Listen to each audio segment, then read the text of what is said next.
সম্মানিত দর্শক বন্ধুরা, আসসালামু আলাইকুম। দূর দূরান্তে দেশ অথবা দেশের বাইরে থেকে এই মুহূর্তে যেখান থেকে আমার সাথে সংযোগ হয়েছেন, আমি আপন আর যে আপন জীবনের গল্পের নতুন একটা এপিসোড আপনাকে বরাবরের মতো স্বাগত জানাচ্ছি। সম্মানিত দর্শক শ্রোতা, আমার যদি ক্ষমতা থাকতো আমি প্রত্যেকটা মানুষকে বাধ্য করতাম আজকের এই বাস্তব জীবনের গল্পটা শোনার জন্য। ডিয়ার ভিউয়ার্স, 20 বছর কলেজ কিংবা ভার্সিটিতে পড়াশোনা করে আপনি সেই শিক্ষাটা পাবেন না, প্রবাসী মিজান ভাইয়ের বাস্তব জীবন থেকে আপনি যেই শিক্ষাটা পাবেন। প্রত্যেকটা মানুষের জন্য আজকের বাস্তব জীবনের গল্পটা অনেক বেশি ইম্পর্টেন্ট। তাই আমি আপনাকে বরাবরের মতো রিকোয়েস্ট করব গল্পটা শুরু থেকে শেষ পর্যন্ত শোনার জন্য। ধন্যবাদ সবাইকে। সম্মানিত দর্শক শ্রোতা, আসসালামু আলাইকুম রহমতুল্লাহি ওবারাকাতু। আমার নাম হচ্ছে মিজানুর রহমান, আমার বাড়ি চিটাগং সন্দ্বীপ। আমি শুরুতে আপনাদেরকে আমার পরিবারের ব্যাপারে বলে রাখি। আমার পরিবারে আমি আছি, আমার মা আছে, আমার ছোট একটা ভাই আর ছোট 2টা বোন আছে। আমরা যখন ছোট ছিলাম তখনই আমাদের আব্বা একদিন পুকুরে গোসল করতে গিয়ে ইলেকট্রিক শর্ট খেয়ে মারা যায়। তখনকার পর থেকে আমার মা খুব কষ্ট করে কোলে পিঠে করে আমাদেরকে লালন পালন করে।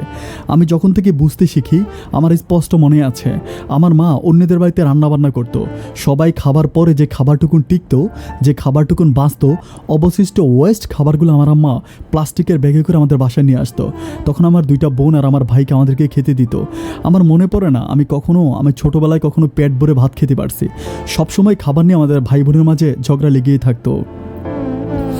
আমার একটা জিনিস মনে আছে, আমাদের বাড়িতে যখন বিয়ে বা অন্য কোনো অনুষ্ঠান করা হতো তখন সবাইকে দাওয়াত দিলেও আমাদেরকে দাওয়াত দিত না। কারণ আমাদেরকে যখন দাওয়াত দিত আমরা শুধু খেয়ে আসতাম। খাওয়ার পরে যে বিয়েতে গিফট দিতে হয়, উপহার দিতে হয়, সেটা দেওয়ার মতো টাকা পয়সা আমাদের ছিল না।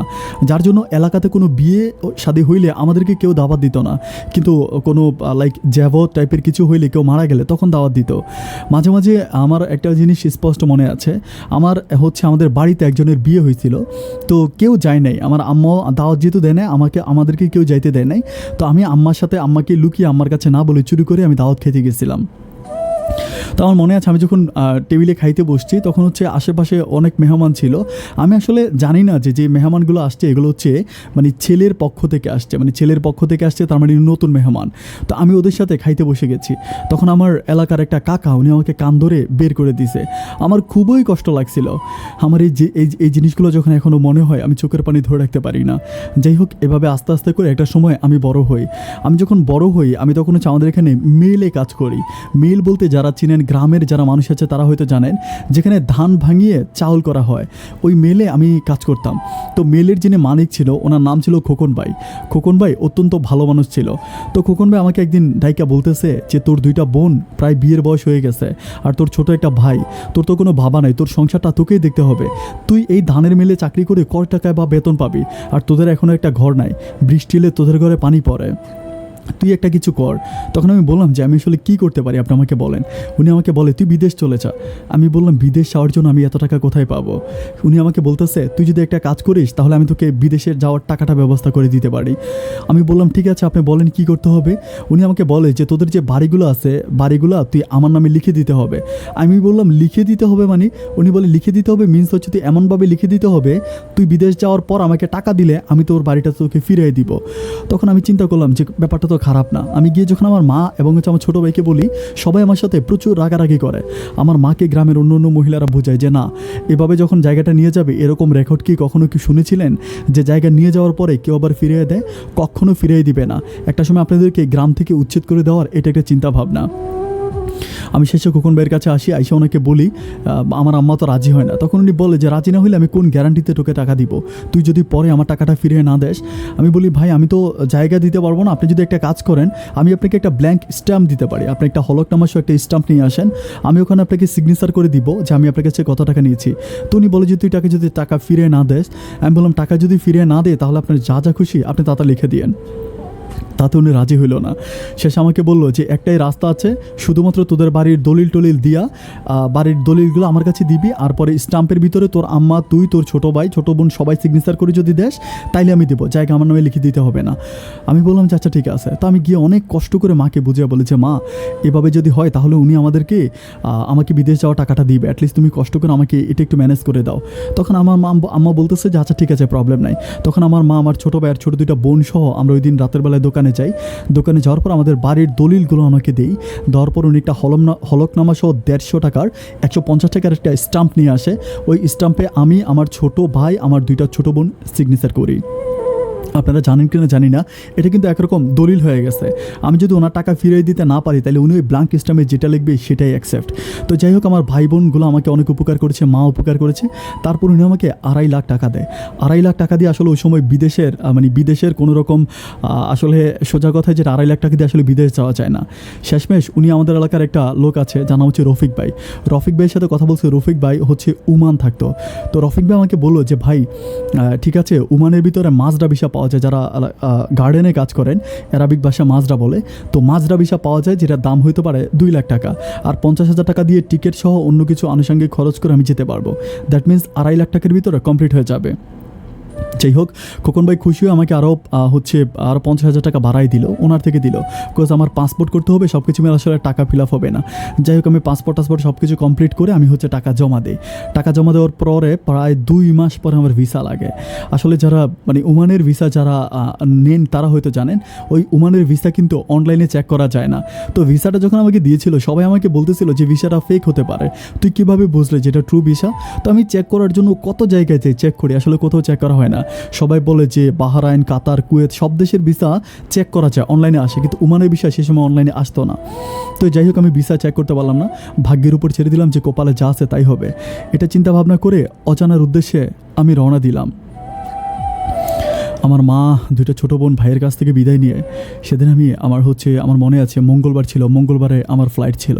মঙ্গলবারে আমি বাংলাদেশ সময়ে রাত 11টা বাজে আমার ফ্লাইট ছিল। আমি বিকাল 4টা বাজে বাসা থেকে চলে আসি। বাসা থেকে চলে চিটং এয়ারপোর্টে আসি। চিটং এয়ারপোর্ট থেকে খোকন ভাইসও আমার সাথে থাকে। সবাই আমাকে অনেক বুঝে। আমি সবার কাছে প্রচুর কান্নাকাটি করি, অ্যাটলিস্ট আমার মায়ের দিকে একটু খেয়াল রাখবে, যে আমার মা অনেক বয়স্ক মানুষ হয়ে গেছে। ছোটো ভাইকে বলি, বোনদেরকে বলি, তারা বলে ঠিক আছে ভাই, আমরা আব্বা আম্মার প্রতি মায়ের প্রতি খেয়াল রাখবো, তুমি কোনো টেনশন করো না। যাই হোক, সবার কাছ থেকে বিদায় নিয়ে অশ্রু সজল চোখে আমি সেদিন প্লেনে উঠি। আমি যখন ওমান মাস্কাট এয়ারপোর্ট এসে নামার পরে আমার ওই যে যার কথা বলছিলাম রফিক ভাই আমাকে রিসিভ করে বের করে। তো বের করার পরে উনি আমাকে অনেক দূরে, ওমানের ভিতরে কোনো গ্রাম আছে, অনেক দূরে একটা গ্রামে নিয়ে যায়।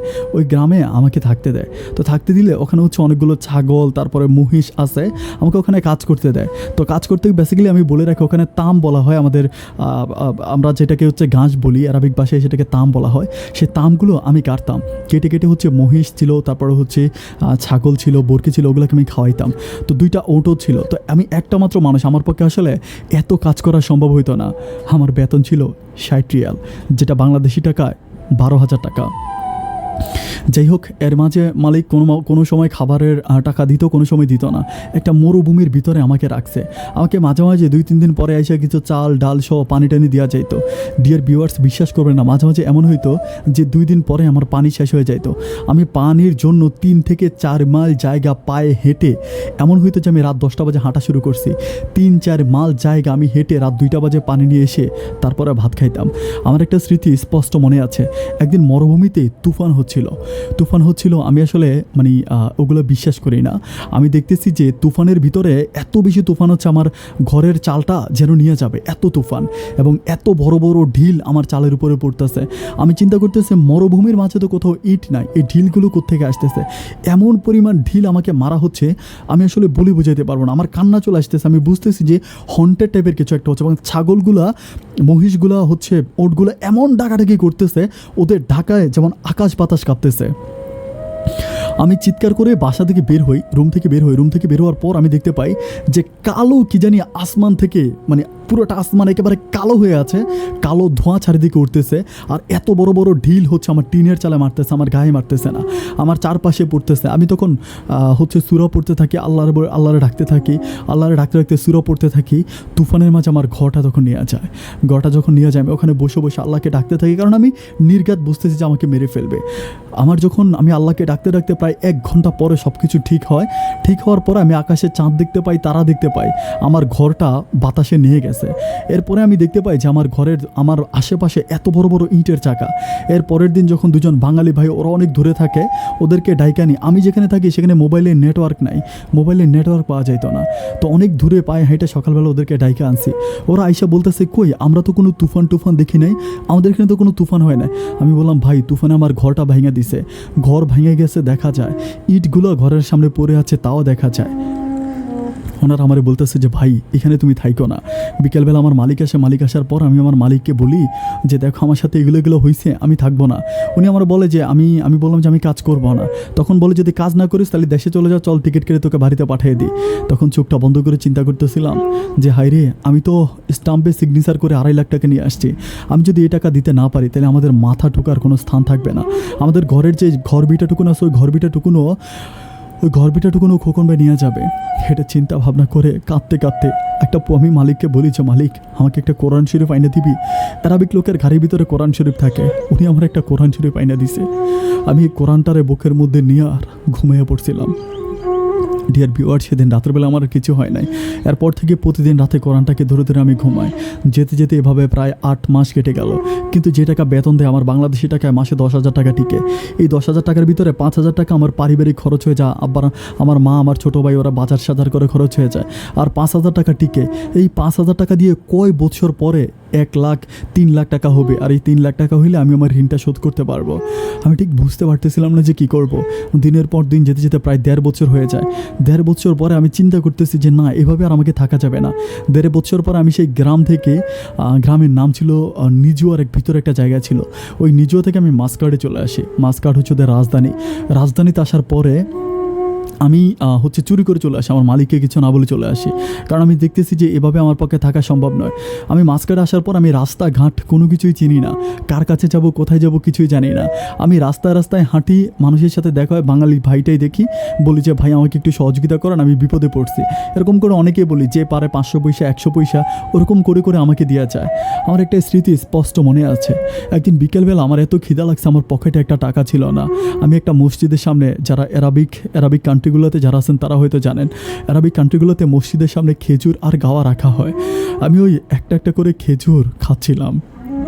তখন আমি খেজুর খাইতে খেতে প্রায় অনেকগুলো খেজুর ছিল। আমার এত খিদা ছিল, আমি 2টা দিন ধরে কিছু খাচ্ছি না। পেটের খিদা, আমি সবগুলো খেজুর খেয়ে ফেলি। তখন ওই মসজিদে যিনি কাজ করতো, উনি হচ্ছে অ্যারাবিক লোক, উমানি। ওই উমানি লোকটা এসে আমাকে বলতেছে যে তুই সবগুলো খেজুর খেয়ে ফেললি, তুই এত সব খেজুর কেন খেয়ে ফেললি। মানে আমি জাস্ট বুঝতেছি, আমি ক্লিয়ার অত ভালো করে আসলে অ্যারাবি বুঝি না। তারপর উনি যেগুলো বলতেছে আমি বুঝতেছি যে উনি আমাকে বকাবাদ্য করতেছে, আমি খেজুরগুলো খেয়ে ফেলছি। তখন আমি ওনার দিকে তাকিয়ে চোখের পানিগুলো ছেড়ে ছেড়ে কাঁদতেছে। ওই লোকটার তখন মায়া লাগলো। লোকটা এসে আমার ধরে বলতেছে যে আমাকে অ্যারাবিক ভাষায় জিজ্ঞেস করলো, কান্না কেন করতেছিস, তোর বাড়ি কই? আমি বললাম যে আমি বাংলাদেশি। তারপর আমি অ্যারাবিতে যতটুকু পারছি ওনাকে বুঝাইছি যে আমি একটা গ্রামে কাজ করতাম, আমাকে অত টাকা বেতন দিত, এই টাকা দিয়ে আমি চলতে পারি না, আমার পরিবারে অনেক অভাব, আমি সহযোগিতার জন্য কিছু বেশি টাকা ইনকামের করার জন্য আমি মাসকাটে আসছি। আমি তো মাসকাটের রাস্তাঘাট কিছুই চিনি না, আমার তো কোনো কাজ নাই, আমি আজকে 2 দিন ধরে কিছু খাচ্ছি না। তখন ওই লোকটা আমাকে জড়ায় ধরে বলেছে, আমার এই জিনিসটা মনে আছে, বলে মাফি খোফ মানে আমাদের বাংলা ভাষায় যেটাকে বলে কান্না করিস না বা রাগ করিস না। তখন সে আমাকে মসজিদের ভিতরে একটা রুম থাকে, ওই রুমে নিয়ে যায়। রুমে নিয়ে ডিয়ার ভিউয়ার্স 2 দিন পর আমাকে খেতে দেয়। আমার কাছে মনে হয় যে আমি এত পরিমাণ কী খাইছি আমি নিজেও জানি না। আমি খাইছি, ওই লোকটা আমার মুখের দিকে তাকিয়ে আছে, তাকে আমার মাথায় হাত বুলিয়ে দিয়ে আমার বলতেছে যে তুই এখানে কাজ কর। আমি বললাম আমি এখানে কি কাজ করব? আমাকে বলে মসজিদের সামনে একটা নতুন গার্ডেন করবি, তারপরে মসজিদের পরিষ্কার করবি, মসজিদে তুই থাকবি। আমি তখন খুশি হয়ে গেলাম যে আমাকে একটা কাজ দিল। আমি তখন এই মসজিদের ভিতরে থাকতেছি, এখানে কাজ করতেছি, এবং মাসে শুনে আমাকে উমানি 120 রিয়াল বেতন দিত। 120 রিয়াল হলে বাংলাদেশি টাকায় প্রায় 25,000 টাকার মতো হয়। যাই হোক, আমি আল্লাহর রহমতে একটু সুখ পাইলাম, আমি মোটামুটি ভালো টাকা ইনকাম করতেছি, তখন সব কিছু ঠিকঠাক মতো চলতেছে। আমি কি করি, প্রতিদিন গার্ডেনে পানি দেই, অনেক সুন্দর করে কাজ করি, এত সুন্দর করে কাজ করি, ওই এলাকার যত অ্যারাবিক লোক ছিল সবাই আমাকে খুব পছন্দ করে। এলাকার ভিতরে যত লোক আছে সবাই আমাকে অনেক অনেক অনেক ভালোবাসে। এভাবে যেতে যেতে ওই মসজিদের ভিতরে আমি প্রায় 2 বছরের মতো কাজ করি। 2 বছর কাজ করতে করতে আমার প্রায় ঋণটা শোধ হয়ে যায়। আমার মোটামুটি কিছু টাকা পয়সা হয়। তখন এখানের যেই আমি যখন আমার কিছু টাকা পয়সা হয়, তখন আমার মা আমার ছোট বোনটাকে দেখতে আসে, আমার বড় আপুকে দেখতে আসে। তখন বলে যে ছেলে হচ্ছে বাংলাদেশে থাকে, সিএনজি চালায়, তো ছেলেকে 1 লাখ টাকা দিতে হবে। ওরকম কথাবার্তা ওঠার পরে আমি বলি যে মা ঠিক আছে বিয়ে দাও। আমি খুব কষ্ট করে ওখানে যিনি আমাকে এখানে কাজ দিয়েছিল তার কাছ থেকে উমানি 400 রিয়াল হলে বাংলা প্রায় 95 লাখ 1 লাখ টাকার মতো হয়। আমি 400 রিয়াল ওনার কাছ থেকে ধার নিয়েছি, আমি মাসে মাসে শোধ করে দিব। এই ধারটা নিয়ে আমি আমার মাকে পাঠাই, এবং আমার মা আমার বড় বোনটাকে, মানে আমার ছোট যে বড় বোন আছে তাকে বিয়ে দেয়। এখন তাকে বিয়ে দেওয়ার পরে প্রায় 2 মাস পরে 2 মাস পরে আমার বড় বোনকে যেখানে বিয়ে দেওয়া হয় সেখানে হচ্ছে আমার যে আরেকটা ছোটো বোন আছে, ওনার একটা ভাই আছে, মানে আমার বোন জামার একটা ভাই আছে, ভাই ওই ভাইটা হচ্ছে ওনা একটু মোটামুটি ভালো আছে, তহসিলদার অফিসে চাকরি করে। তহসিলদার বলতে মানে চেয়ারম্যানের অফিসে চাকরি করে, এরকম লোকটা ভালো আছে, একটু শিক্ষিত আছে। তো সেই লোকটা আমার ছোটো বোনকে পছন্দ করে, ছোটো বোনকে পছন্দ করে আমার মাকে বলে যে এই ঘটনা। আর আমার ছোটো বোনটা দেখতে মাশাআল্লাহ একটু সুন্দর ছিল। তারপর ওনার কী করে, আমার ছোটো বোনটাকে একই পরিবারে বিয়ে হয়, মানে বড় ভাইয়ের কাছে আমার বড় ভাই হচ্ছে প্রায় কয়েক মাস আগে আমার বড় বোনকে বিয়ে করে, অ্যান্ড ছোটো ভাই হচ্ছে আমার ছোটো বোনকে বিয়ে করে। করার পরে 2 বোন হচ্ছে এক পরিবারে থাকে। আমাদের পরিবারে একটু সুখের স্পর্শ নেমে আসলো। আমার ছোটো ভাইটা তখন একটা মোবাইলের ছোট্ট হচ্ছে একটা মোবাইল ঠিক করে বাজারে একটা মোবাইলের দোকান দেয়। সব কিছু মিলে আমাদের পরিবারটা অনেক সুখী হয়ে গেল, আমরা অনেক ভালো আছি। এর মাঝে আমাদের এখানে আমি যেখানে কাজ করতাম সেখানে মজু নামের একটা লোক ছিল, ওনাকে মজনু অনেকে ডাকতো, মজু ডাকতো। তো এই লোকটা অনেক ভালো ছিল। আমি যে মসজিদে কাজ করতাম সেই মসজিদের এরিয়াতে ওনার বাসা ছিল। একদিন এই লোকটা এসে আমাকে বলতেছে যে আমাকে জিজ্ঞেস করতেছে যে তোর কাছে কোনো ড্রাইভার আছে কিনা, আমাকে জিজ্ঞেস করে যে তোর কাছে কোনো ড্রাইভার আছে কিনা। আমি বললাম যে না, আমার কাছে তো কোনো ড্রাইভার নাই। তখন উনি আমাকে বলতেছে তুই গাড়ি চালাইতে পারিস? আমি বললাম আমি পারি না। তো আমার বলে আয় আমি তোকে গাড়ি চালানো শিখাবো। এটা বলে আমি মনে আছে সকালবেলা 9টার দিকে উনি আমাকে উঠানোর পর ওনার গাড়ি দিয়ে উনি আমাকে অনেক জায়গায় ঘুরে আমাকে বলে তুই চালা, আমি দেখবো। তো আমাকে চালাইতে দেয়, উনি পাশে বসে থাকে, আমি মোটামুটি একটু ভালো করে চালাই। উনি বলে তুই খুব সহজে লাইসেন্স বের করতে পারবি, আমি তোকে লাইসেন্স বের করাই দিব। আমি বলি লাইসেন্স বের করে আমি কী করবো? পরে বলে আমার 2টা বাচ্চা আছে, এগুলোকে স্কুলে নিয়ে যাবি। আমি বলি তাহলে আমার চাকরি? তো বলে এখানে অন্য লোক দিয়ে দিব, কারণ উনি আমাকে অনেক বেশি ভালোবাসে, মজনু ভাই তো আমাকে অনেক বেশি ভালোবাসে। উনি বলে যে উনি আমাকে লাইসেন্স বানাই দেবে। এরপর উনি আমাকে একটা ড্রাইভিং স্কুলে নিয়ে যায়। ওখানে ওনার পকেট থেকে টাকা দিয়ে উনি আমাকে প্রায় আমি 3 মাসের মতো 3 মাস পরে আমি কমপ্লিট ড্রাইভিং লাইসেন্স পাই। এখন ড্রাইভিং লাইসেন্স পাওয়ার পরে আমি তো ওই যে এখানে যে মসজিদের যিনি ম্যানেজার ছিল তার কাছ থেকে 400 রিয়াল, বাংলা প্রায় 1 লাখ টাকার মতো নিয়ে গেছিলাম। আমি ওনাকে এই টাকাটা দিতে পারি নাই। এখন আমি এখান থেকে যেতে হলে তো ওনাকে টাকা দিতে হবে।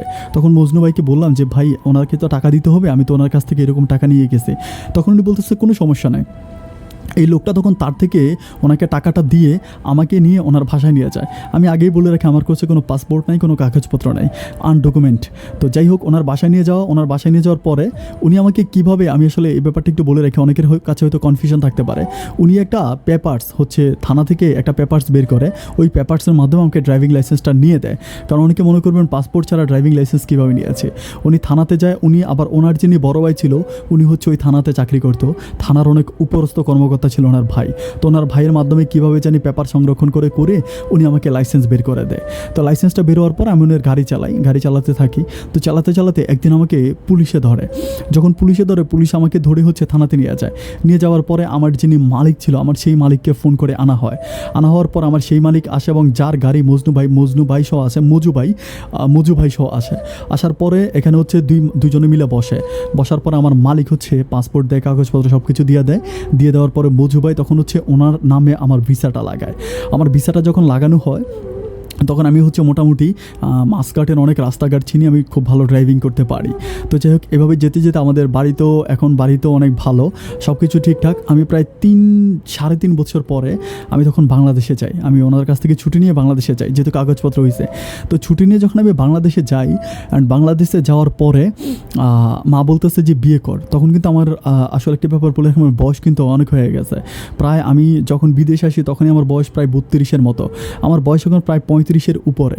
তো 35-এর উপরে এমন একটা ছেলে আসলে বিয়ে করাটা খুব টাফ, কেউ আসলে ওভাবে মেয়ে দিতে চায় না। তারপর আমি মাকে বললাম যে মা তোমার যেটা পছন্দ হয় তুমি সেখানে আমাকে বিয়ে করা, আমার নিজস্ব কোনো চয়েস বা নিজস্ব কোনো ওরকম পছন্দ নাই। তখন আমার আম্মা আমার এলাকাতে বলতে আমার পার্শ্ববর্তী গ্রামে আমার জন্য একটা মেয়ে দেখে, যার নাম ছিল স্বপ্না। মা আমাকে বলে যে মেয়েটা কেমন, ছবি দেখ। আমি বলি মা গো আমার ছবি দেখার দরকার নাই, তুমি যেটা পছন্দ করছো সেটা আমি বিয়ে করব। আসলে ডিয়ার ভিউয়ার্স, বয়সটা যখন 35-এর উপরে হয়ে যায় তখন মানুষের জীবনে আর পছন্দ অপছন্দের এই ব্যাপারটা থাকে না। তখন জীবনে কোনো একটা কিছু হলেই হয়, যেটা আমার কাছে মনে হচ্ছিল আর কি। তখন আমি মা আমাকে বিয়ে করায়, আমি বিয়ে করি। আমার এই কথাটি স্পষ্ট মনে আছে, যখন হচ্ছে আমাদের এলাকাতে কোনো অনুষ্ঠান হইতো, কাউকে দাওয়াত দেওয়া হতো না, মানে আমাদেরকে কেউ দাওয়াত দিত না, আমরা উপহার দিতে পারবো না বলে। সেদিন আমি কি করলাম, আমি আমাদের মসজিদে গেলাম। আমাদের মসজিদে শুক্রবার ছিল, আমার বিয়ের ডেট ফিক্সড হয়েছে শনিবারে। তো মসজিদে আমি সবাইকে দাওয়াত দিলাম, আমি সবাইকে দাওয়াত দিলাম এবং বললাম আমার বিয়েতে কেউ কোনো কিছু গিফট করবেন না, আমি কারো কাছ থেকে কোনো উপহার নেব না। আমাদের এলাকাতে আমি একমাত্র ব্যক্তি বিয়ে করেছি যে কিনা কারো কাছ থেকে একটা টাকাও, মানে কোনো উপহারে নিই না, কোনো উপহার না। যে মানুষ গেছে শুধু মানুষ খেয়ে আসছে, আমি কোনো টেবিল বসাই নাই, কোনো চেয়ার বসাই নাই। আমার কথা হচ্ছে হয়তো আমার মতো আমার গ্রামে এরকম অনেক মানুষ থাকতে পারে যারা হচ্ছে টাকা দিয়ে বিয়ে খেতে পারবে না। এই মানুষগুলো তো লজ্জা আসবে না, যার জন্য আমি কারো কাছ থেকে টাকা না নিয়ে আমি সোজা কথা, একদম সোজা, নো গিফট, আমি আমার বিয়ের কাজটা কমপ্লিট করি। বিয়ের কাজটা কমপ্লিট হওয়ার পরে এরই মাঝে আমি আমার মাকে দিয়ে একটা অ্যাকাউন্ট করাইছিলাম, আমি আমার সব টাকা আমার মায়ের অ্যাকাউন্টে রাখতাম। তো যাই হোক, বিয়ে শাদী করার পর আমি 3 মাসের মতো বাংলাদেশের থেকে আমি আবার ওমানে ব্যাক করি। এখন ওমানে আসার পর আমাকে আমার বন্ধুবান্ধব, আমার বউ আমার কাছে মোটামুটি একটু টাকা চাইতো, মাঝে মাঝে বলতো আমাকে এই টাকা দাও, ওই টাকা দাও, বিভিন্ন টাকা চাইতো। তো আমি তার কাছে টাকা দিতাম না। তো আমার কিছু বন্ধুবান্ধব ছিল মাস্কার্ডে, তারা আমারে বলতো যে দেখ, বোর নামে অ্যাকাউন্ট করছিস? আমি বলি না। পরে বলে কার নামে অ্যাকাউন্ট করছিস? আমি বলি মায়ের নামে। পরে বলে বাপের বেটা সাদ্দাম, এটা ঠিক আছে, মায়ের নামে অ্যাকাউন্ট করবি ঠিক আছে, বউর নামে কোনোদিন অ্যাকাউন্ট করবি না। বউকে তার খরচের বাইরে 1 টাকা বেশি দিবি না। 1 টাকা বেশি দিলে ওই টাকাটা মোবাইলে ভরে অন্য ছেলেদের সাথে ফোনে কথা বলবে। এগুলো করা যাবে না। সবাই আমাকে খুব বোঝায়। তখন আমি বুঝতে পারি যে হ্যাঁ, আমার বউ আমার কাছে যদি 2000 টাকা চাইতে আমি তাকে 1000 টাকা দিতাম, আমি তাকে কখনো মাত্র অতিরিক্ত টাকা দিতাম না। এভাবে আমার সংসারটা একটু একটু করে সামনের দিকে যাচ্ছিল। আমি তখন মাকে জিজ্ঞেস করি যে মা, টাকা দিয়ে কী করো? মা আমাকে বলে যে এটা করি ওটা করি, বিভিন্ন রকমের মা আমাকে দেখায়। আমি তখন বলতেছি যাক। এরপরে আমি একটানা প্রায় 4 বৎসরের মতো থাকে, 4 বৎসর আমি হচ্ছে বাড়িতে যাই না। টাকা পয়সা আমি আমার মাকে দিচ্ছি, কেননা 2 বৎসর পরে আমার মালিকের একটা প্রবলেম হয়। আমি যখন দেশে যাব তখন আমার যে মজু ভাই ছিল উনি গাড়ি অ্যাক্সিডেন্ট করে। তো গাড়ি অ্যাক্সিডেন্ট করার পরে উনি ঘরে বসে যায়। তো যার জন্য উনি আমাকে বলে যে তুই যদি এখন চলে যাস তাহলে কিন্তু খারাপ অবস্থা হয়ে যাবে। তো উনি আমাকে অনেক টাকা দেয়, কিন্তু প্রচুর টাকা দেয়। তখন আমার স্যালারি হয়ে যায় প্রায় 200 রিয়ালের উপরে, দ্যাট মিনস বাংলাদেশি টাকায় প্রায় 50,000 টাকার কাছাকাছি আমার বেতন। আমি প্রতি মাসে বেতনটা পেয়ে আমার মায়ের অ্যাকাউন্টে টাকাটা পাঠাই দিই। আমার মা খুব সুন্দর করে চলতেছে। যাই হোক, এভাবে যেতে যেতে মোটামুটি সব কিছু চলতেছে, কিন্তু আমার বউয়ের সাথে আমার দিনের পর দিন ঝগড়াটা বেড়ে যাচ্ছে। অ্যান্ড ঝগড়াটা বেড়ে যাচ্ছে শুধুমাত্র টাকা নিয়ে। আমার বউ বলে যে প্রতি মাসে তাকে আমার 10,000 টাকা করে দিতে হবে। আমি তাকে প্রতি মাসে 2,000 টাকা করে দিই। এই টাকা দিয়ে তার হয় না। যাই হোক, এভাবে যেতে যেতে অনেকগুলো দিন কেটে যায়। 4 বছরে আমার ঘরে কোনো সন্তানাদি হয় নাই। এটা নিয়ে এলাকাতে সবাই কানাঘোষা করতেছে যে বাড়িতে আয়, সন্তান নেয়, সন্তান নিবি, এরকম করতে করতে সবাই কথাবার্তা বলতেছে। তো দিনের পর দিন এভাবে আমার দিনগুলো পাস হচ্ছিল। তো একটা সময় হলো কি যে আমার এলাকাতে আমার এক ছোটো ভাই, যার নাম ছিল রহিম ভাই, একদিন আমার ফোন দিয়ে বলতেছে, কিরে তোরা বেটা এত বড় লোক হয়ে গেছিস, আমার কিছু বলতেছিস না? আমি বললাম যে রহিম ভাই কী বলতেছেন বড় লোক মানে? কীভাবে আমার নাম্বার নেই সেটা আমি জানি না, ইমো নাম্বারে কল দেয়। তো আমি বলি কেন ভাই, কী হয়েছে? পরে বলে যে তোর ভাই বেটা এত বড় দোকান, এত বড় মার্কেট দিয়ে দিল বাজারে, এটা তুই জানোস না? আমি বললাম আমার ভাই বাজারে মার্কেট দিয়ে দিছে মানে? পরে বলে হ্যাঁ, তোর ভাই তো বাজারে মার্কেট দিয়ে দিছে।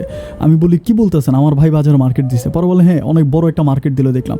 আমি বললাম যে আমার ভাইয়ের তো ছোটো একটা মোবাইল দোকান। পরে বলে আর মোবাইল দোকান না, এক পাশে হচ্ছে কসমেটিক আইটেম, আরেক পাশে মোবাইল, এরকম অনেক বড় করে একটা দোকান দিছে। আর শুনলাম দোকানের জায়গাটাও নাকি সে তার নামে কিনছে। তখন আমার আমি ব্যাপারগুলো বুঝতে পারতেছি না, দোকানের জায়গা সে কীভাবে কিনবে। কারণ দোকানের জায়গায় কিনতে হলে ম্যাক্সিমাম 8-10 লাখ টাকা লাগবে, 8-10 লাখ টাকা লাগবে। আর তাছাড়া হচ্ছে অনেক টাকা পয়সার দরকার, এত টাকা সে কোথায় পাবে? তখন আমি কিছুই বুঝতেছি না। যাই হোক, এভাবে যাচ্ছে।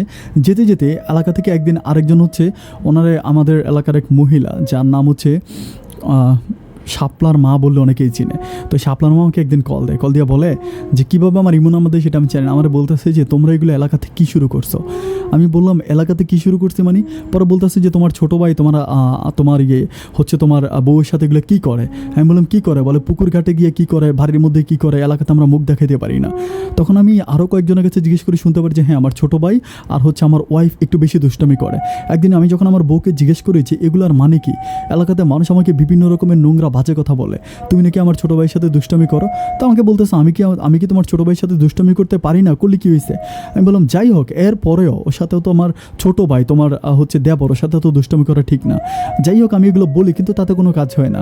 এলাকা থেকে এক একদিন এক একজন আমাকে ফোন করে করে ওরকম বাজে কথা বলতে থাকে। আমি একটা সময় রাগ করে আর বাড়িতে ফোন দেই না। আমি আমার সিম নাম্বারটা, ইমো নাম্বারটা চেঞ্জ করে ফেলি। নাম্বারটা চেঞ্জ করে ফেলি। এগুলো নিয়ে আমার আম্মাকে সাথে রাগারাগি করি, আমার আম্মাও আমার সাথে উল্টা রাগারাগি করে, যার জন্য আমি সিমটা চেঞ্জ করে আর বাড়িতে কারোর সাথে কথা বলি না। প্রায় 1.5 মাস পরে একদিন আমার মায়ের কথা আমার খুব মনে পড়তেছে। তখন আমি কী করলাম, ইমো অন না করে আমার ডলার থেকে আমি আমার মায়ের নাম্বারে কল দিই। আমার মায়ের নাম্বারে যখন কল দিই, আমার কলটা তখন হচ্ছে আমাদের এলাকার আরেকজন মহিলা রিসিভ করে, আমাদের বাড়ির একটা মহিলা। ওনাকে আমি জিজ্ঞেস করলাম, সালাম দিলাম। তো বললো যে, আমি বললাম যে চাচি আম্মা, আমার মা কোথায়? পরে বলতেছে তোমার আম্মা তো হচ্ছে একটু পুকুরে গেছে। তাই আমি বললাম যে মোবাইল আপনার কাছে যে? তো পরে বলতেছে যে মোবাইল আমাদের ঘরে চার্জ দিয়ে গেছে। আমি বললাম আপনাদের ঘরে কেন চার্জ দিবে, আমাদের ঘরে কী হয়েছে? পরে বলতেছে তোমাদের ঘরে তো তোমার আম্মা আসলে ওই রকম মোবাইলের চার্জ দিতে পারে না। আমি বললাম কেন চার্জ দিতে পারে না? পরে বলে তো তোমাদের ঘরে কোনো মানুষ আছে নাকি, কীভাবে চার্জ দিবে? আমি তখন বললাম যে মানে আমার আম্মা একটু বয়স্ক মানুষ, আমি একটা ব্যাপার আপনাদেরকে বলে রাখি, আমার আম্মা শুধুমাত্র মোবাইল রিসিভ করতে পারে অতটুকুই, কাউকে কলও দিতে পারে না, কাউকে শুধুমাত্র লাল বাটনটা টিপিয়ে কল ধরতে পারে, কিন্তু মোবাইল চার্জ দিতে গেলেও আমি যে মোবাইলটা আম্মাকে দিয়েছিলাম এটা পিনটা হচ্ছে একটু টিপ দিয়ে ধরে চার্জ দিতে হয়, এটা আসলে নর্মালি মানে আমার আম্মা পারে না। তো আমি বলছি যে আম্মা আমার ছোটো ভাইকে দিয়া বা হচ্ছে তোমার বৌমাকে দিয়ে তুমি চার্জ দেওয়া, বা তুমি কখনো চার্জ দিবা না। তো যখনই আমাকে এটা বলে যে তোমাদের বাড়িতে কেউ আসে নাকি, তখন আমি বললাম যে চাচি এগুলো কী বলতেছেন, আমাদের বাড়িতে কেউ নাই মানে? পরে বলতেছে বারে তোমাদের বাড়িতে তো তোমার মাই আছে। আমি বললাম আমার মা মানে আমার বউ, আমার ছোটো ভাই, ওরা কোথায়? পরে বলে কে, তুমি কি আসমান থেকে পড়ছো? আমি বলে আসমান থেকে পড়ছি মানে আমি তো আপনার কথা কিছুই বুঝতেছি না, এগুলো কী বলতেছেন? পরে বলতেছে তুমি নাকি বাড়িতে ফোন টোন দাও না। আমি বললাম হ্যাঁ ফোন টোন দাও না, ফোন টোন তো আমি দেই না। তো বলো ফোন না দিলে তুমি খোঁজ খবর পাবে কী করে? আমি বললাম কী হয়েছে বলো না। বলে আরে কখনই তো তোমার ছোটো ভাই আর তোমার হচ্ছে তোমার বউ ভাইগা গেছে। আমি তখন বলতেছি ভাইগা গেছে মানে কি বলতেছেন এগুলা? পরে বলতেছে হ্যাঁ তোমার ছোটো ভাই তোমার বউকে নিয়ে পালায় গেছে, এটা তো অনেক আগে, আজকে তো প্রায় 20-25 দিন হয়ে গেছে। আমি বলি এগুলো কী বলতেছেন, আমার মাকে একটু মোবাইলটা দেন। তখন আমি মাকে মোবাইলটা দিই, তখন আমি মা ফোনটা রিসিভ করে মা কান্নাকাটি করতেছে যে বাবা তোর ভাই যে এমন কাজ করবে আমি সেটা ভুলেও ভাবতে পারি নাই। আমি বলি কী করছে? আমার ছোটো ভাইয়ের নাম ছিল মিলন। আমি বললাম যে কী করছে মিলন? পরে বলতেছে যে মিলন তো তোর বউ নিয়ে পালায় গেছে। তখন আমি বলতেছি যে মিলন আমার বউ নিয়ে পালাই গেছে মানে এগুলো মা তুমি কি বলতেছো, এইসব কী কথা আমারে বলতেছো? পরে বলতেছে হ্যাঁ। তখন আমি কী করি, আমার বউয়ের নাম্বারে কল দিই, তখন আমার বউয়ের নাম্বারটাও বন্ধ, আমার ছোটো ভাইয়ের নাম্বারে কল দিই, আমার ছোটো ভাইয়ের নাম্বারটাও বন্ধ। তখন আমি কিছুই বুঝতে পারতেছিলাম না যে আর এগুলো আমার সাথে কী হচ্ছে। আমি সাথে ইমিডিয়েটলি আমার মালিককে বলি যে দেখ আমার বাড়িতে প্রবলেম, আমার বাড়ি যেতে হবে। আমি মালিকের সাথে কথা বলে তাড়াতাড়ি হচ্ছে টিকিট কেটে আমি বাংলাদেশে যাই। আর বাংলাদেশে গিয়ে শুনতে পাই যে যা বলেছে সবই সত্য, আমার ছোটো ভাই আর হচ্ছে আমার ওয়াইফ পালায়া গেছে। তো পালায়া কোথায় গেছে এটা কেউ জানে না। তো আমার ছোটো ভাইয়ের বাজারে যে দোকানটা ছিল এই দোকানটা আরেকজন লোকে চালাইতে আছে, ওর নাম ছিল কুদ্দুস। আমি কুদ্দুসকেই জিজ্ঞেস করলাম যে কুদ্দুস তুই যে দোকান চালাইতে আসছিস আমার ছোটো ভাইকে, তার সাথে কোনো যোগাযোগ আছে? পরে বলতেছে ভাই যোগাযোগ নেই, দোকান আমার চালাইতে দিয়েছে, আমি চালাইতে আসি। আমি বলি কীভাবে চালাইতে আসছিস? পরে বলে যে লাভ লোকসান যা হয় ওনারা আমার মাস শেষে এত টাকা দিতে হবে, কন্ট্রাক্টের উপরে নিয়ে নিছি। আমি বললাম তোর সাথে তার কোনো কথা নেই? পরে বলতেছে কোনো কথা নেই। তখন আমি কী করি, আমার মাকে নিয়ে আমি হচ্ছে খুব টেনশনে পড়ে যাই, খুব কান্নাকাটি করি, আর এটা আমার সাথে কী হচ্ছে। পরে আমি একদিন মাকে বললাম, এবার যেতে যেতে প্রায় 1 মাসের মতো কেটে যায়। 1 মাস পর আমি চিন্তা করতেছি আমি আর ওমানে ব্যাক করবো না, কারণ আমার যে টাকা পয়সা আছে আমার আমি হিসাব করে রাখছি, আমার কাছে প্রায় হচ্ছে 16 লাখ টাকার কাছাকাছি আছে। আমি চিন্তা করতেছি এই 16 লাখ টাকা দিয়ে আমি একটা দোকান পাট করবো বা একটা ব্যবসা বাণিজ্য করবো, এটা দিয়ে আমি আমার সংসারটা চালাবো। এইটা মনে করি আমি হচ্ছে আমার মাকে একদিন বলি যে মা চলো ব্যাংকে গিয়ে টাকাটা উঠে আনো, আমাকে এনে 5 লাখ টাকা উঠে দাও, আমি একটা জমি নিব, এই জমিটা হচ্ছে আমি কাটবো, কেটে ওখানে আমি একটা মাছের পিসারি করবো, এখন একটা চিন্তাভাবনা ছিল। তো আমি মাকে নিয়ে হচ্ছে কৃষি ব্যাংকে আমার অ্যাকাউন্ট ছিল, আমি মাকে নিয়ে আমাদের এলাকার কৃষি ব্যাংকে যাই টাকা উঠানোর জন্য। গিয়ে জানতে পারি আমার অ্যাকাউন্টে আছে মাত্র 800 টাকা, 800 টাকা, 800 টাকা।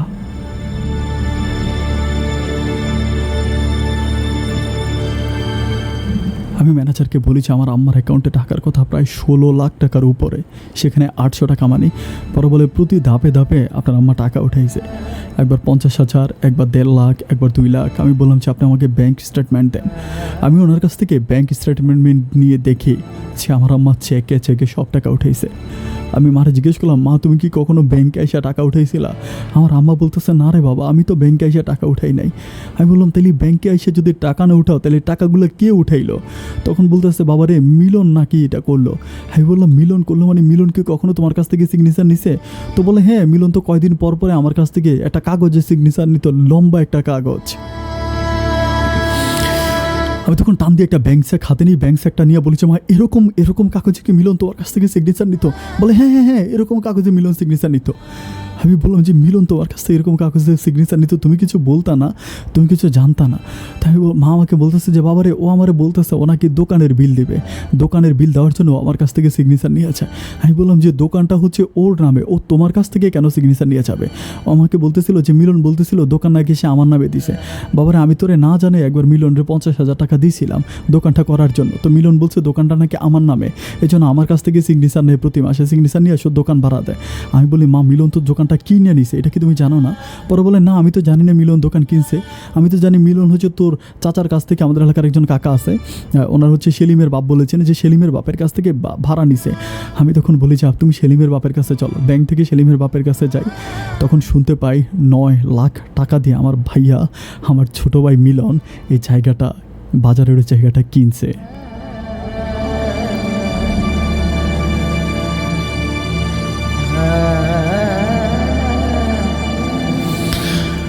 আমি তখন সাথে সাথে থানায় যাই, থানায় গিয়ে আমার ছোটো ভাইয়ের নামে মামলা করি, কিন্তু আমার ছোটো ভাই তো নিখোঁজ, তাকে তো পাওয়া যাচ্ছে না।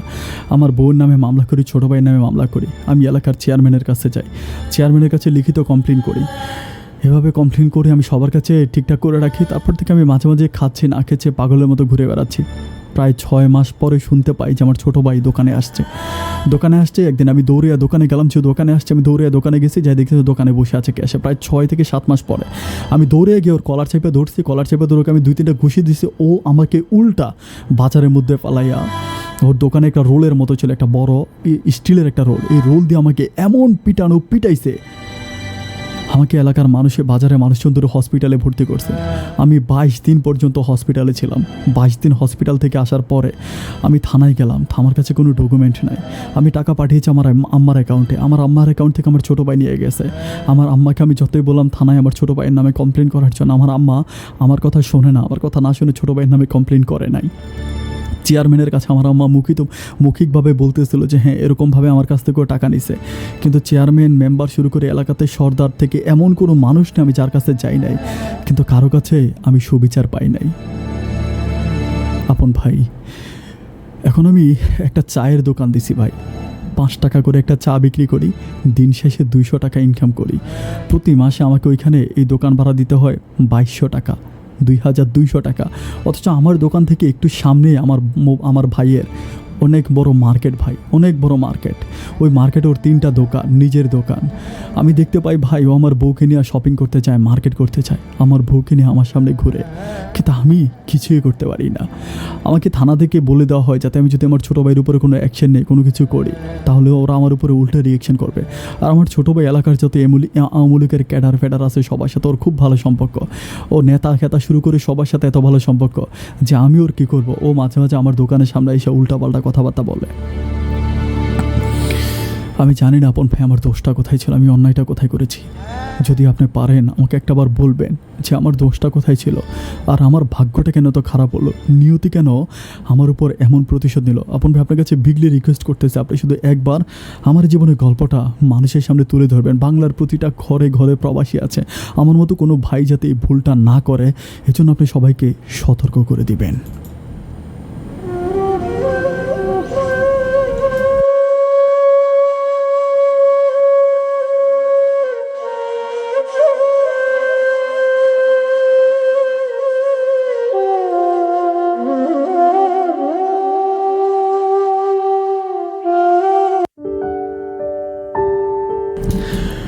মাই ডিয়ার লিসেনার, সবাইকে অনেক বেশি ধন্যবাদ এতক্ষণ পর্যন্ত পুরোটা গল্প আমার সাথে শোনার জন্য। ডিয়ার ভিউয়ার্স, গল্পটা অনেক লম্বা ছিল, এখানে অনেক রকম স্টোরি ছিল। আমি শুধুমাত্র মূল স্টোরিটা তুলে ধরেছি, মূল গল্পটা, যেটা হচ্ছে ওনার জীবনের একেবারে স্পেসিফিক যে কথাগুলো, যেগুলো আসলে বলাই উচিত, যেটা না বললে আসলে আপনারা বুঝতে পারবেন না। আমি শুধু ওই গল্পটাই প্রকাশ করেছি, বাকি কথাগুলো আমি আসলে নেইনি।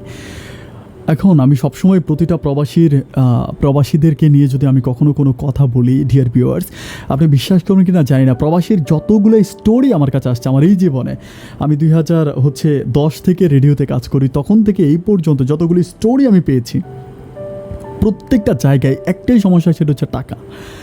একটাই সমস্যা, টাকা দিয়েই প্রবাসী সবার কাছে শত্রু হয়ে যায়, হোক বাবা, হোক মা, হোক ভাই, হোক বোন, সবার কাছে শুধুমাত্র টাকা দিয়ে ও শত্রু হয়ে যায়। কেন প্রবাসীরা এই ভুলটা করে, কেন প্রবাসীরা এই কাজগুলো করে, আমি সেটা জানি না। আমি প্রত্যেকটা প্রবাসীর কাছে বারবার বলি যে ভাই, আপনার টাকাটা আপনি আপনার কাছে রাখেন। আপনার টাকা হচ্ছে এমন একটা জিনিস, এই টাকা যার পকেটে যাবে তার কথা বলবে। ডিয়ার ভিউয়ার্স, টাকা যার পকেটে যায় তারই গুণগান গায়, এরপরেও কেন আমরা আমাদের কষ্টে উপার্জিত টাকাটা অন্য কাউকে দিয়ে দিই, আর সেটা হোক মা বাবা হোয়াটএভার। আপনি জানেন যে ভাই মিজান ভাই, আপনি জানেন যে আপনার মা ঠিকমতো সিগনেচারটা আপনার ভাইয়ে ছোটো ভাই শিখিয়েছে সিগনেচারটা কীভাবে দিতে। উনি আমি আসলে এটা বলতে ভুলে গেছিলাম একটা ব্যাপার, ওনার মা কিন্তু সিগনেচার জানতো না, ওনার ছোটো ভাই কিন্তু ওনার মাকে সিগনেচার দেওয়াটা শিখিয়েছে। ওনার মায়ের সিগনেচার অত ভালো হইতো না। তো এখন মেনলি কথা হচ্ছে আপনি সবচেয়ে বড় ভুলটা করেছেন আপনার পরিবার, আপনার মা যেহেতু এমন আপনি জানেন, তারপর আপনি আপনার আম্মার অ্যাকাউন্টে টাকা দেওয়ার। এর চেয়েও বড় ভুল করেছেন আপনি বিয়ে করতে যখন গিয়েছিলেন, আপনি কিন্তু সবচেয়ে বেশি টাকা পাঠিয়েছিলেন বিয়ে করে আসার পরে। তো তখন কিন্তু আপনার একটা জিনিস ভাবা দরকার যে বাংলাদেশে আপনি ছিলেন 3 মাস ছিলেন, বিয়ে করেছেন, অথচ নিজের নামে কোনো অ্যাকাউন্ট করেননি, আপনি সম্পূর্ণ টাকা আপনার মাকে দিয়েছেন। আমি বলি না যে ওনার মা আসলে দোষারোপ ছিল, ওনার মা আসলে সহজ সরল টাইপের একজন গ্রামের মহিলা ছিল, যিনি আসলে ওনার ওই ছোটো ভাই মিলনের প্যাঁচটা বুঝতে পারেনি। ডিয়ার ভিউয়ার্স, আপনি এই যে 30 মিনিট 40 মিনিট ধরে আজকের বাস্তব জীবনের গল্পটা শুনলেন, এটা থেকে যদি কিছু শিখতে পারেন তো প্লিজ আমি আপনার কাছে রিকোয়েস্ট করবো যে আপনি আপনার জীবনে কাজে লাগাতেন পারেন বা না পারেন, অন্য কারো জীবনে যদি কাজে লেগে যায়, অন্য কেউ যদি এই পথে যেতে থাকে, তাহলে বলবেন যে আপন ভাইয়ের মুখ থেকে এমন একটা জীবনের গল্প শুনেছিলাম, সো ভেরি বি কেয়ারফুল, তোমার লাইফে এমনটা ঘটতে পারে মিজানের মতো। ডিয়ার ভিউয়ার্স, সব অনেক ভালো থাকবেন, সুস্থ থাকবেন। অন্য কোনো দিন অন্য কারো জীবনের গল্প নিয়ে আমি আবারও আপন জীবনের গল্পের এই অনুষ্ঠানে হাজির হয়ে যাবো। সে পর্যন্ত সবাই ভালো থাকবেন, সুস্থ থাকবেন, এই শুভকামনায় আজকের মতো এখানেই বিদায়। আসসালামু আলাইকুম।